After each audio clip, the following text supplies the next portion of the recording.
The US Treasury Secretary just said something that should make every American investor pay attention. Scott Bessent, literally the man in charge of America's money, said, "We're in the middle of a Bretton Woods realignment, and if you don't know what that means, it could be the difference between building generational wealth." I'm not exaggerating here, and watching your savings quietly disappear. Right now, the national debt is heading towards 40 trillion. Gold is hitting near all-time highs, and other countries are damping dollars and hoarding gold like it's going out of style. The dollar's share of global reserves has dropped from 71% to under 58%. And the people running the US government are openly talking about resetting the entire financial system. So this isn't a conspiracy theory, this is the Treasury Secretary's actual plan. And the last time the world did a Bretton Woods reset after World War II, it created the most prosperous era in human history. But it also meant the rules of money completely changed overnight. People who understood the new rules, they got rich. People who didn't got left behind. And the same thing is happening again right now in real time. In the next few minutes, I'm going to break down in plain English exactly what this financial reset actually means, why the government is doing it, and most importantly, the specific risks and opportunities for your money. Whether you are $500 or $500,000, you need to understand the three frameworks that I'm going to give you before the music stops. I'm not here to sell you gold coins or scare you into buying a bunker. I'm here to help you understand what's actually happening so you can make smarter decisions. I'm not a financial advisor, this is purely educational content. Winston here is obviously responsible for the smartest parts of it, the real gold advisor, the golden retriever. So here's what we're going to cover: the actual system, how money actually works, and what's about to change, the reset, and what Bessent and the government are actually planning, and then your playbook, which are the risks and the opportunities for every normal investors, whether you're buying stocks or you're just in a 41,000 or you're holding gold like Winston is. So let's break down briefly the foundations that we need to understand so we can get to the three frameworks so you can make smarter decisions. So what the heck is this whole breadth and width thing? Okay, let me explain it in a minute. Imagine it's 1944. The world just fought the biggest war in history. Therefore, yes, German over here, guilty is charged, and Europe's in ruins, right? So 44 countries get together in a teeny tiny town in New Hampshire called Bretton Woods, and the deal they agreed is this: the US dollar would be the world's reserve currency, backed by gold at $35 an ounce. Every other currency in the world would be pegged to the dollar. This created the IMF and the World Bank, and it put us on top of the world's financial system. Now, why did it work? It gave the world a stable, trusted money system. It fueled the greatest economic boom in human history. Highways, suburbs, the American middle class, American prosperity, and all that stuff that you guys have. Now, what was the catch? The US had to be disciplined. You can't print more dollars than you have gold to back them.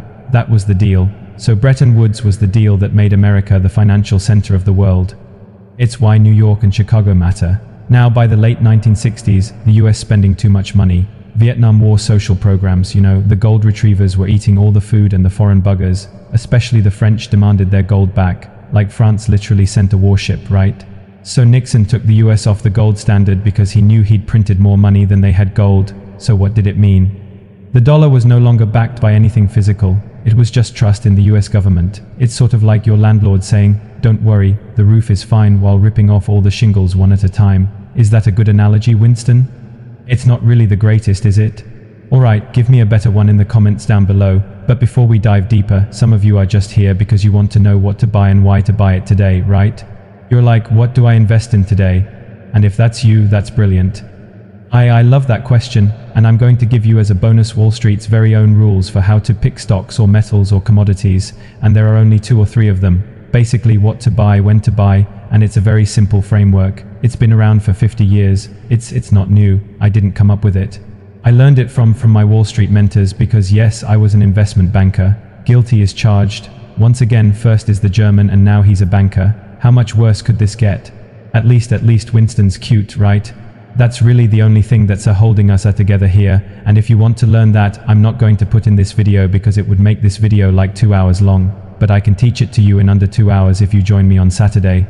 Felix friends, org training SL training at I want to say 9 o'clock AM Eastern time on Saturday, but I might be slightly off on that. I think it's 8 o'clock PM, actually it's 8 o'clock PM I think. Anyway, it links down below, it'll tell you, Felixtra. Now, back to good old Nixon. The result of Nixon, who nixed the gold standard, was the following.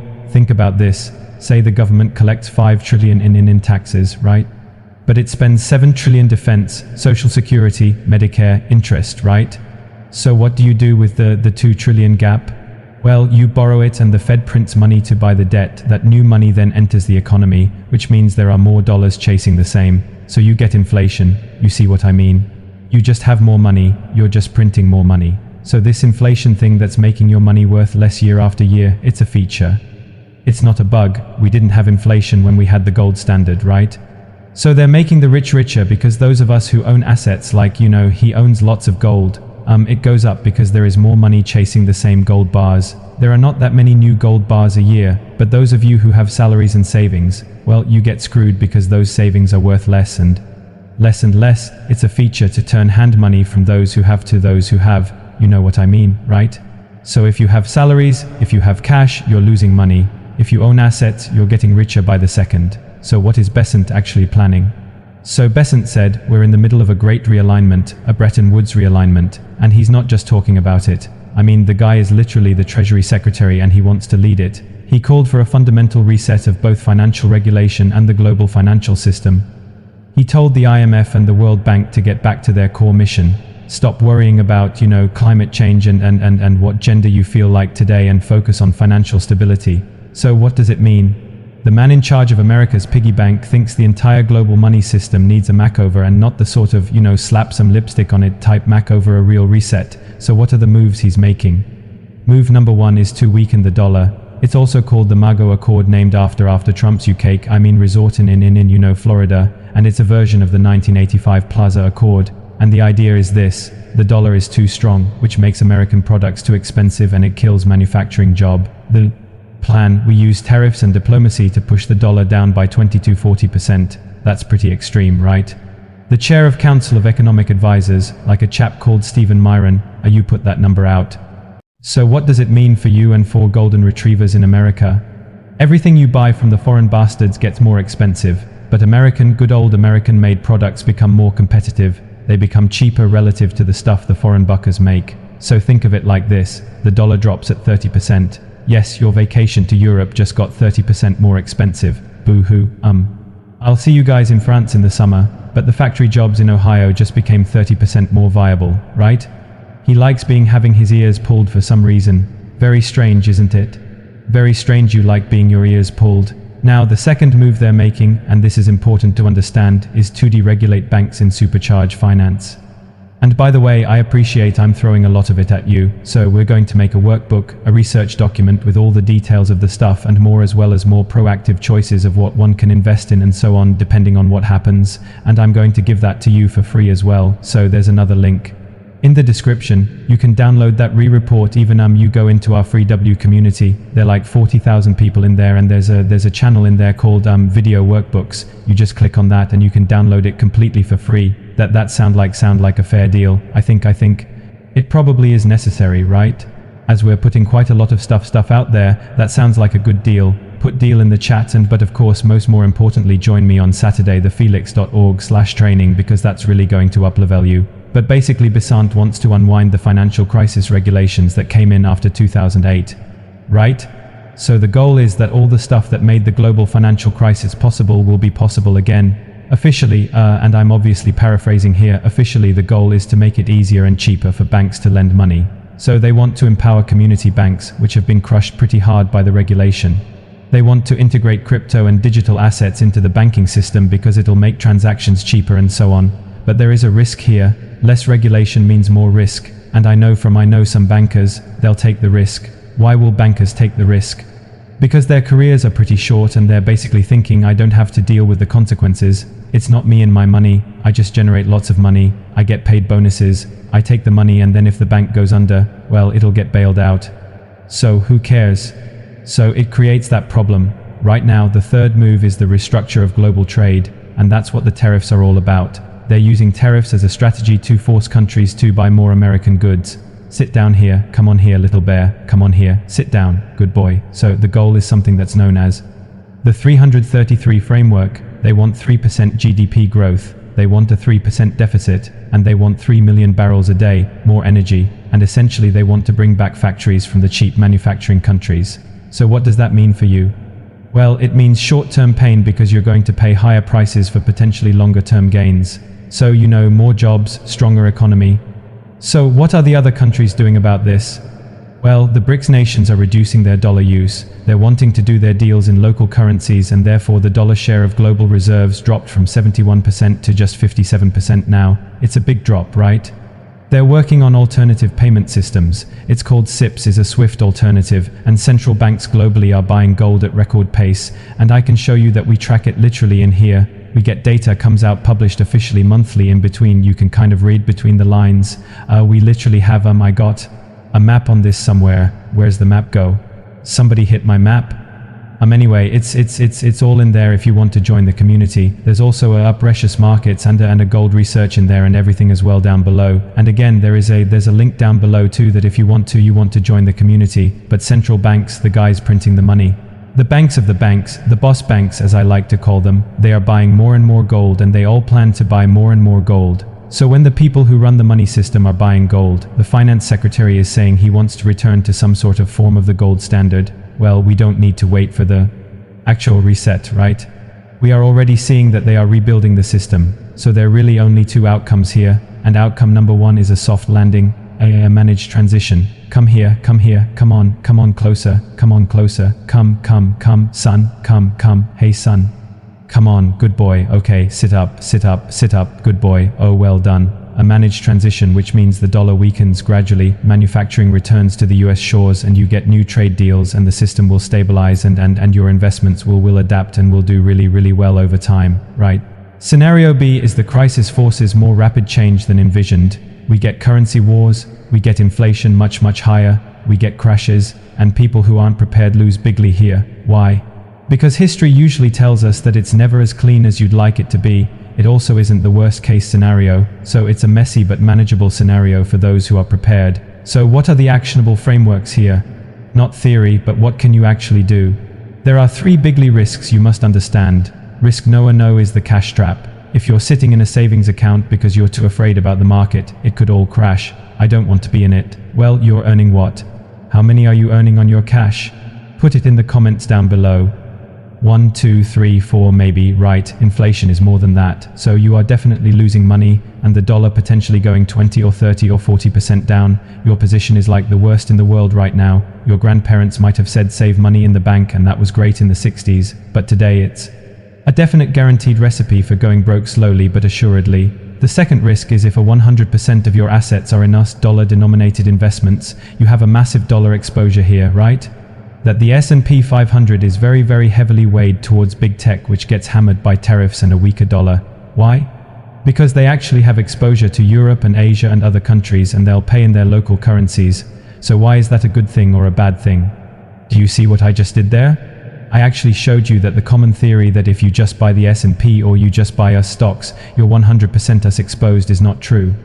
Microsoft, Netflix, they all get about 40% of their money from foreign buggers. So you actually potentially are already quite nicely set up, but it depends on what you own. So you need to look at the stocks you own and where is their money coming from. Now the third thing is, and the third risk is I call it the timing trap. If you're trying to time this reset perfectly, you're a fool. Sorry to say, it's true. It's like timing the market. Rate cuts don't always mean stocks go up. In 2008, rates dropped. The S&P dropped 38% with it. We almost got 5% rate cuts there. We still lost a lot of money. So the biggest risk isn't getting in at the wrong time. It's sitting on the sidelines while the rules change, and the opportunities are there right for the grabbing. You got hard assets, gold, silver, real estate, right?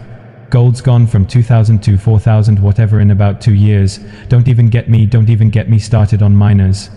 So that's been a tremendous opportunity. You have physical real estate. That is a little bit of a budget issue for some people, but you know, it produces cash flow. It hedges against inflation. Gold, on the other hand, is only an insurance policy. So you don't buy it, say you don't buy car insurance because you want to crash, right? No, you buy it because you're protecting yourself, and the opportunity that's there is American manufacturing and energy. If the reset works as planned, domestic manufacturing, energy production is going to boom. Companies that make things in America could see significant tailwinds. The current war going on, what is it actually doing? It's turning off the oil tap in the Middle East, and it's turning on the oil tap in the US. The US is the world's largest oil and gas exporter. It's the Saudi Arabia of today, right? That's a strategy. Always look at what the money is doing. Follow the money, never follow the politicians. That's what I always say. That's what my mentors taught me. It's follow the money. I'll teach you that on Saturday, the fourth strategy if you join me. And there are other markets that benefit from dollarization. Countries with strong commodity exports will benefit. So what I'm saying to you is definitely don't bet against America. It's a bad idea. It's like betting against the Fed. It's a bad idea, but don't bet only on America either. There are opportunities here, and then there are of course crypto and digital assets. Bessent is trying his utmost to integrate digital assets into the banking system, and this is speculative, and quite frankly, the way I look at it is that the banks are trying to take the good stuff of crypto, which is the blockchain, but they're trying to eliminate all their competition. So again, need to look very, very carefully who benefits from that and who loses from that. So here's your simple framework, and again, I'm not a financial advisor, I'm just giving you some thoughts, some ideas. So ask yourself, am I passive or active as an investor? If you're passive, just DCA into the ETFs with the lowest fees. If you're more active, you need to understand how the money flows between individual assets. Second question you got to ask yourself, what's your goal? Is it cash flow or is it appreciation? Is it value? If you want cash flow, you're looking at dividends, you're looking at rental income, right? If you want appreciation, you're looking at growth stocks, you're looking at land, you're looking at where is the value sitting, where's the money flowing to next? And then you're going to look at what are the vehicles that you want to look at here? Stocks, real estate, commodities, cryptos, bonds. It sounds like a lot and it sounds overwhelming if you're new to it. That's the intention, by the way, because they want you to feel overwhelmed, and that way you will hand your money over to somebody who will charge you a fees for it. So how do I protect against the reset? Fair chunk and hard assets, geographic diversification, not necessarily looking at whether companies are incorporated or based, but where is their exposure, right? So as I say, like a Microsoft gives you significant overseas exposure. You don't need to buy, an Indonesian stalker you don't understand. Definitely don't be 100% in cash. But also, and this is I think a real golden rule that I learned from a mentor of mine, he said, don't invest anything you can't explain to a 12-year-old. If you can't explain why you own it, you shouldn't own it. So if you join me on Saturday, Felix, grab yourself a free seat. There'll be like 2,000 or 3,000 people there live. I will explain it to you as if you're 12 because simple is the most powerful thing out there, right? Investment bankers, we're not the smartest. Therefore, we get taught this stuff in a very, very simplistic way, but it works. And another bit of wisdom from one of my Wall Street mentors, he said something like, in a crisis, rules will change. The people who win are not the smartest, they're the ones who are prepared for the rule change. So the rules of money have changed before 1944, 1971. They're changing again now. The people who understand the Nixon shock and bought assets got rich. The people who held cash got slowly crushed by inflation. And I know this is also taken. It can feel overwhelming. I get that. But here's the thing. You are already ahead of 95% of people just by watching this video up to this point and thinking about your money. You don't need to be perfect. You just need to be prepared. So here are the takeaways. The dollar-based global financial system built at Bretton Woods is being restructured by the people who run it, not speculation. It's actually policy. We're going to get a weaker dollar, less regulation for banks, tariff-driven reshoring, and central banks buying gold and printing money all at the same time. So your playbook is this. You get a strategy, diversify beyond cash and the S&P 500, hold some hard assets as insurance, and don't try to time it perfectly. Don't. Be frustrated if it doesn't work out the way you wanted to by Friday, but be positioned. If you want to go deeper on how exactly to build a portfolio for this environment, join me live for a complete breakdown that'll be probably simpler to other stuff than this actually. Honestly, it is more simple, the structure of it. And if you're going to show up for yourself on Saturday, show up in the comments down below and share this video if you think it might help some other people. I thank you for watching. Did you know there is an invisible system that controls nearly every trade on the planet? And I don't mean supply and demand. I don't mean the Federal Reserve. I didn't even mean to.